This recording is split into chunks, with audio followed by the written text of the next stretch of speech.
আব্বা কি হয়েছে তোমার? আব্বা তোমার গালে কি এর দাগ?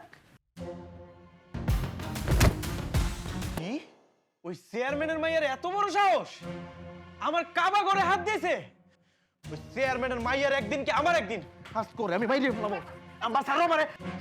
কি গো তুমি কিছু করো না কে? আমি আর কি কমু, যা হয়েছে তা তো হয়ে গেছে।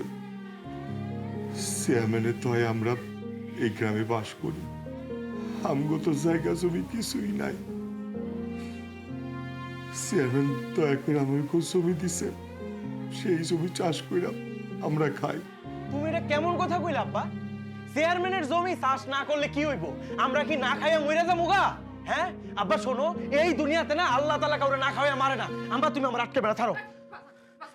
সেভেন মাইয়া যে দুধ নষ্ট করছে, এই গরুটা তো চেয়ারম্যানের কাছ থেকেই বন্ধক নিছি। আমরা যদি ওগুলোকে রাখতে চাই তাইলে আমাকে তো সবকিছু হারাইতে হইব। আব্বা দরকার পড়লে গরু ফেরত দিয়া দিব। বুঝলাম, জমি জায়গা গরু সবকিছু ওরা নিয়ে গেল, ওকে দিয়া দিলাম। কিন্তু বাজার, আমি যে চেয়ারম্যানের কাছ থেকে টাকা নিছিলাম এটা শোধ দেবো কেমনে? আব্বা সবকিছু ফেরত দিব, তুমি কোনো চিন্তা করো না আব্বা, আমি কইছি সবকিছু ফেরত দিব আমি। বাজান বাজান কেন বুঝোস না? জাগো জন্ম হয়েছে দাসত্ব করার জন্য, তার আর কি করবো কহ? তুমি এই কথা আমারে কইও না আম্মা, তুমি এই কথা আমারে একদম কইও না। ওই চেয়ারম্যানের মাইয়া অনেক বাইরে গেছে না, আমার বাপের গায়ে হাত দিতে। আজকে ওই মাইয়ার একদিন কি আমার একদিন, আমার আটকাইবে না। তারও আজকে রাশেদের মা, ওরে যাইতে দাও, নয় রক্ত তো, তাই বাপের অপমান সহ্য করতে পারতেছে না। মাথা ঠান্ডা হইলে দেখবা ঘরে ফিরে আইছে, যাইতে দাও এরে। এই ফকিনীর বাচ্চা, পথ আটকাইছিস কেন? সর রাস্তা থেকে। রাস্তা কি তোর বাপের?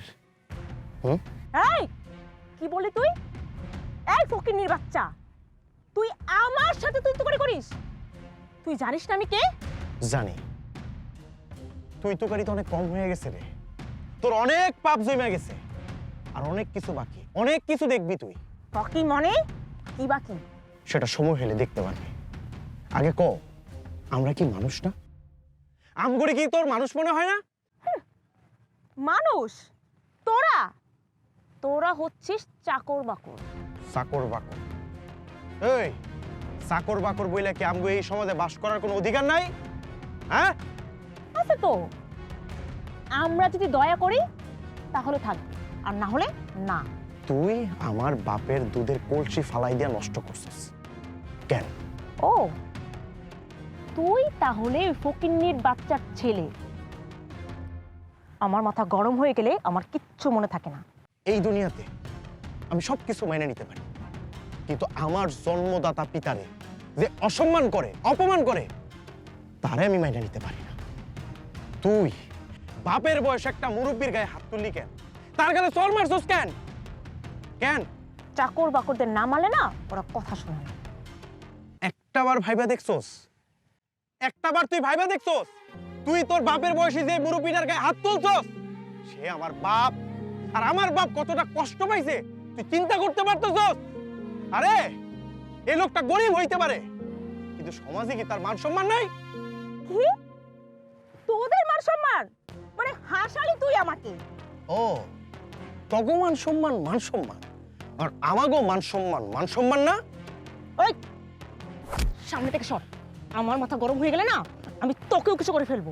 আমি সরার জন্য তো দাঁড়াই নাই, একদমই সরার জন্য দাঁড়াই নাই এখানে। তাহলে কি করবি তুই? কি করবি? কি করবো? তুই আমার বাপের মান সম্মানে হাত দিছস না, আজকে আমিও তোর মান সম্মানে হাত দিব। কি? দেখ কি করি। এইবার সাহস থাকলে গ্রামের রাস্তা দিয়া যা, তোর বাপের বাড়িতে ফিরা যা, আর দেখ মান সম্মান গেলে কেমন লাগে। ও দাঁড়া দাঁড়া দাঁড়া দাঁড়া দাঁড়া দাঁড়া, তোর একটা ছবি তুলে রাখি, হ্যাঁ একটা স্মৃতি করে রাখি, দাঁড়া। খুব সুন্দর লাগতেছে না? এই অপমানের কথা যদি মনে থাকে তাহলে ভবিষ্যতে আমগো মতো গরিব গুলোকে লাগতে হবে না। কথাটা মনে রাখিস।